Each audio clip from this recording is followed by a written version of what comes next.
ভাই রে ভাই, আমরা প্রায় সময় একটা কথা বলি না যে ছোট মরিচের জাল বেশি। চলেন আপনাদেরকে একটা প্রমাণ দেই।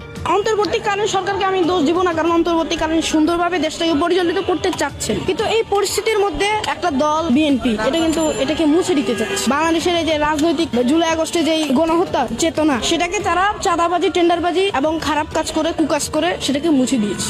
রাজনৈতিক পরিবেশে 1971 সন থেকে এই পর্যন্ত যদি কোনো হিসাব করা হয়, ইসলামিক দলগুলো ব্যতীত বাংলাদেশে কোনো দলই সুন্দরভাবে তাদের রাজনৈতিক পরিবেশটাকে গড়ে তুলতে পারে, একমাত্র ইসলামিক দল ছাড়া। এর ভিতরে জামাত ইসলামী আছে, চরমনাই আছে, যদিও ভুল ত্রুটি ছিল চরমনাই, তারা আওয়ামী লীগের সাথে হাত ছিল তাদের, তবুও তাদেরকেই বলা যায়। 5 আগস্টের আগে যেমন আওয়ামী লীগেরা ছাত্রদের হত্যা করেছে, পুলিশ বাহিনী দিয়ে, প্রশাসন দিয়ে বাংলাদেশের মধ্যে ফ্যাসিস্ট যেই কারিকুলাম সেগুলো চালু করেছিল। তো 5 আগস্টের পরে অন্তর্বর্তীকালীন সরকার যখন গঠিত হয়, তখন কিন্তু অন্তর্বর্তীকালীন সরকার যেভাবে দেশটা পরিচালিত করছে এটা খুব ভালো, কিন্তু একদল সেই বাংলাদেশটাকে নিভিয়ে দিতে চেয়েছে। এখানে চাঁদাবাজি, টেন্ডারবাজি, ধর্ষণ ইত্যাদি করে বাংলাদেশের 2024 সনে যে জুলাই আগস্টে যে গণঅভ্যুত্থানটা হয়েছে সেটার স্মৃতিটুকুকে মুছে দিতে চেয়েছে। বাংলাদেশের জাতীয়তাবাদী দল মিটফোর্ডে পাথর দিয়ে মানুষ খুন করেছে, এদিকে চাঁদাবাজি করছে, বরিশালে এক মহিলা লাঠি ছোটা দিয়ে হত্যা করেছে। তো এই যে এই বিষয়গুলো বাংলাদেশের রাজনৈতিক পরিস্থিতি তারা বিকট একটা পরিস্থিতি সৃষ্টি করেছে। কয়দিন পরে পরে খুন খারাপি, পাথর দিয়ে মানুষ হত্যা করা, চাঁদাবাজি, ধর্ষণ, টেন্ডারবাজি ইত্যাদি আগের মতোই তারা পরিচালিত করছে। বর্তমানে বাংলাদেশের যে পরিস্থিতি, জুলাই আগস্টের পরে যে একটা স্বাধীন বাংলাদেশ গড়ে তুলতে পারবে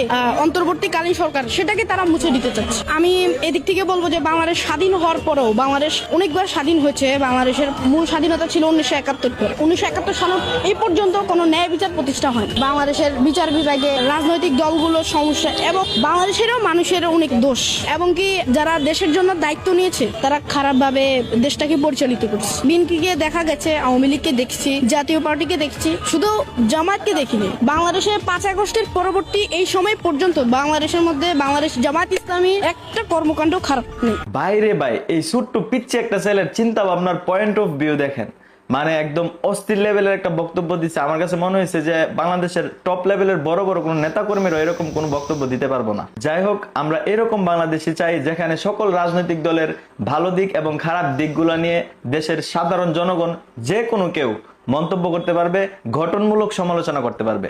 আসসালামু আলাইকুম।